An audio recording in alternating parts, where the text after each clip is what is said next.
Hello दोस्तों, कैसे हैं आप सब? तो आज मैं लेकर आया एक नया वीडियो जिसमें हम बात करेंगे कि अगर आप कॉलेज से ग्रेजुएट हैं, पास आउट हैं और आप अगर डेटा साइंस में अपना करियर बनाना चाहते हैं, तो उसमें आपको क्या-क्या टूल्स और टेक्नोलॉजी सीखने की ज़रूरत है।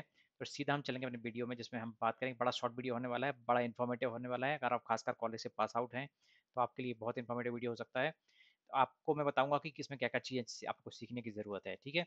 तो सीधा स्ट्रेट टू पॉइंट आते हैं कि सबसे पहले आपको एक्सेल सीखनी पड़ेगी। एक्सेल आपका डेली यूज़ में बहुत काम आता है। आपका किसी भी ऑफ़िस वर्क में आप कहीं किसी भी रोल पे काम कर रहे हो, आपको एक्सेल की ज़रूरत तो पड़ती ही है। तो एक्सेल में डेटा फॉर्मेटिंग कैसे होती है, उसका वैलिडेशन कैसे किया जाता है, फंक्शंस क्या होते हैं एक्सेल में like text function, date, logical index function, match function, financial functions, statistical functions, maths और ट्रिग्नोमेट्रिक फंक्शंस क्या होते हैं, ये सब आपको सीखने पड़ेंगे। पिवट टेबल्स और चार्ट्स कैसे बनाई जाती हैं, उनका क्या यूज़ होता है और एक्सेल के अंदर आपको अगर कुछ ग्राफ, चार्ट्स वगैरह इंसर्ट करने हैं, तो कुछ ऑब्जेक्ट इंसर्ट करना है तो कैसे किया जाता है, उनको मैनेज कैसे किया जाता है। उसके बाद लार्ज डेटा सेट अगर है, लार्ज हमारा वर्कशीट्स हमारी बहुत बड़ी हैं, लार्ज हैं तो उनको कैसे मैनेज किया जाता है, कौन-कौन से लाइक उनको मैं उनमें फाइंड या रिप्लेस के फंक्शन कैसे लगाए जाते हैं, ऑटो फिल कैसे किया जाता है, कस्टम लिस्ट कैसे बनाई जाती है, कंडीशनल फॉर्मेटिंग क्या होती है एक्सेल में, वी लुकअप, एच लुकअप्स क्या होते हैं, व्हाट इफ एनालिसिस क्या होती है और इसके अलावा कुछ अलग-अलग जो इसमें सम, एग्रीगेट फंक्शंस वगैरह होते हैं, तो ये सब आपको सीखने पड़ेंगे एक्सेल में, ठीक है? अगर आप ये सब सीख जाते हैं तो आपका एक्सेल का काम पूरा हो जाएगा। इसके अलावा आपको एक्सेल में सीखने की ज़रूरत नहीं है। उसके बाद मैं आता हूँ सेकंड टेक्नोलॉजी। तो सेकंड टेक्नोलॉजी हमारी होगी सीक्वल। सीक्वल को बोला जाता है स्ट्रक्चर्ड क्वेरी लैंग्वेज। तो स्ट्रक्चर्ड क्वेरी लैंग्वेज में बहुत सारी चीज़ें होती हैं, आपको सब कुछ सीखने की ज़रूरत नहीं है। तो मैं बताता हूँ इसमें आप सीख सकते हो कि फर्स्ट सबसे पहले तो आपको पता होना चाहिए कि डीबीएमएस होता क्या है। डीबीएमएस को बोला जाता है डेटाबेस मैनेजमेंट सिस्टम, ठीक है? तो डेटाबेस क्या होता है, डेटाबेस मैनेजमेंट सिस्टम क्या होता है, रिलेशनल और नॉन रिलेशनल डेटाबेस में अंतर क्या होता है, फिर उसका सीक्वल क्या होता है, एसक्यूएल।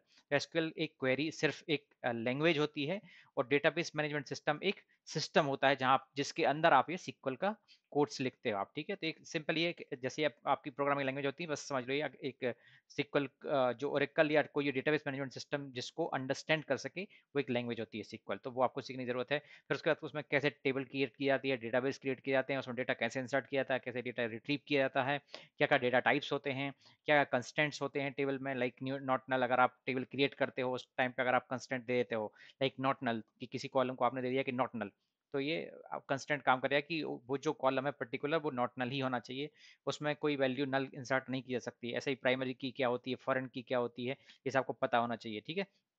उसके बाद ईआर डायग्राम क्या होते हैं, डेटा टाइप्स क्या होते हैं सीक्वल में, अपडेट इंसर्ट कैसे लिखे जाते हैं, नेस्टेड सब क्वेरीज कैसे बनाई जाती हैं, क्योंकि आपका डेली वर्क होगा। आप जब आप data as a data scientist काम करोगे तो आपको इन सब चीज़ों से होके गुजरना पड़ेगा, like left join, right join, कहाँ आपको ज्वाइंस लगाना है, कौन सा ज्वाइन लगना है, कहाँ यूनियन लगना है, एलियासेस का यूज़ करना है, इंडेक्सेस का यूज़ करना है। तो ये सारी चीज़ें आपको देखनी पड़ेंगी। तो ये जो चीज़ें चीज़ें मैंने लिस्ट में डाली हैं, ये सब आप अगर सीख जाते हो, लाइक व्यूज, नॉर्मलाइजेशंस और इसके बाद एलियासेस, यूनियंस, तो ये सब आपको बहुत काम में आने वाले हैं। थर्ड टेक्नोलॉजी की अगर मैं बात करूं तो थर्ड टेक्नोलॉजी आपकी एक कहना चाहिए रिप्रेजेंटेशन टूल क्या होता है, या आपको अगर आपका कोई डैशबोर्ड आपने बनाया है तो आप उसको रिप्रेजेंट कैसे करोगे, मतलब अपनी सामने जो बिजनेस है उसको आपको अगर कुछ रिप्रेजेंट करना है एक ग्राफिकल फॉर्मेट में, तो उसके लिए आपको एक टूल आना चाहिए जो कि जैसे आप या तो टेबल्यू सीख सकते हो या पावर बीआई सीख सकते हो। तो ठीक है, तो ये क्या है, टूल्स क्या है, इनका फंडामेंटल्स क्या होते हैं, और इसमें इसमें डेटा पैरामीटर फॉर्मेट कैसे चेक किया जाता है, मेजर्स या डायमेंशन क्या होते हैं, कंटिन्यूस डेटा, डिस्क्रीट डेटा में क्या डिफरेंस होता है उनमें, उनको हम कैसे पावर बीआई या डब्ल्यू जो होता है इसमें हम यूज करते हैं, ठीक है ना? उसमें बार बार चार्ट, अलग टाइप के जो चार्ट्स बनते हैं या ग्राफ बनते हैं, वो कैसे बनाए जाते हैं। जैसे मैंने लिखा हुआ है अल्टीमेट फनल चार्ट है, गैंट चार्ट है, वाटरफॉल चार्ट है, कंट्रोल चार्ट है, डबल चार्ट्स है, जिटर पॉइंट्स है, क्लस्टरिंग है, क्या होती है ये सब, ये सब आपको सीखना पड़ेगा। तो ये जो पॉइंट्स मैंने लिख रखे हैं यहाँ पे, ये सब आप अगर सीख जाते हो तो ये आपके लिए टेबल या पावर पॉइंट, पावर बीआई के हिसाब से मोर देन इनफ हो जाता है, ठीक है? उसके बाद एक फोर्थ चीज आती है, वो है पाइथन। तो पाइथन एक बहुत ही इंपॉर्टेंट प्रोग्रामिंग लैंग्वेज है आज की डेट में, और आप अगर डेटा साइंटिस्ट हो या डेटा इवन डेटा एनालिसिस के लिए भी और इवन डेटा इंजीनियरिंग के लिए भी पाइथन बहुत ही इंपॉर्टेंट लैंग्वेज होती है। जैसे आप डेटा इंजीनियरिंग पे काम कर रहे हो तो आपको अगर डैग स्क्रिप्ट्स लिखनी है या कोई जीसीपी या अज्योर या आप अमेज़न S3 इन किसी भी वेब सर्विसेज़ पे या किसी भी क्लाउड टेक्नोलॉजी पे काम कर रहे हो तो आपको पाइथन बहुत इंपॉर्टेंट है। तो पाइथन का बेसिक्स क्या होते हैं, पाइथन मतलब पाइथन बेसिक्स हैं क्या, पाइथन में जुपिटर नोटबुक कैसे यूज़ की जाती है, पाइथन लाइब्रेरीज क्या होती हैं, पेंडास, नमपाई, ये क्या होते हैं, ऑपरेटर्स क्या होते हैं, लूप्स, फंक्शंस, डेटा स्ट्रक्चर्स कैसे यूज़ किए जाते हैं, ऑब्जेक्ट ओरिएंटेड प्रोग्रामिंग कैसे यूज़ की जाती है पाइथन में, और understanding of file system, like different type की फाइल सिस्टम को कैसे हैंडल करते हैं पाइथन में।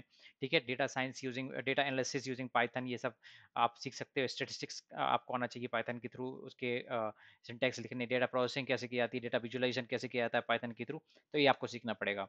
ठीक है, उसके बाद पांचवी चीज आती है machine learning and artificial artificial intelligence. तो ये मशीन लर्निंग क्या होती है, आर्टिफिशियल इंटेलिजेंस क्या है, ठीक है, क्या इनमें डिफरेंस है, डिसीजन ट्री कैसे बनाया जाता है, रैंडम फॉरेस्ट स्ट्रक्चर क्या होता है, क्लस्टरिंग एल्गोरिदम, क्लासिफिकेशन एल्गोरिदम क्या होती है, इमेज प्रोसेसिंग कैसे की जाती है मशीन लर्निंग और एआई के थ्रू, ये सब आपको सीखना पड़ेगा। ठीक है, तो ये हो जाती है पांचवी चीज। इसके बाद छठी चीज आती है जो कि होती है डीप लर्निंग। तो डीप लर्निंग में भी कुछ ऐसे पॉइंट्स हैं, लाइक रेगुलर एक्सप्रेशन क्या होते हैं, getting started with NTLK and tokenization क्या होता है, स्ट्रीमिंग और लेमिटाइजेशन क्या होता है, ठीक है ना, और वोकैबुलरी विद केरास, लाइक अलग अलग टाइप के डीआईवाई फंक्शन क्या होते हैं, टेक्स्ट सीक्वेंसिंग कैसे की जाती है, ये सब आपको डीप लर्निंग के अंदर सीखने को मिल जाएगा।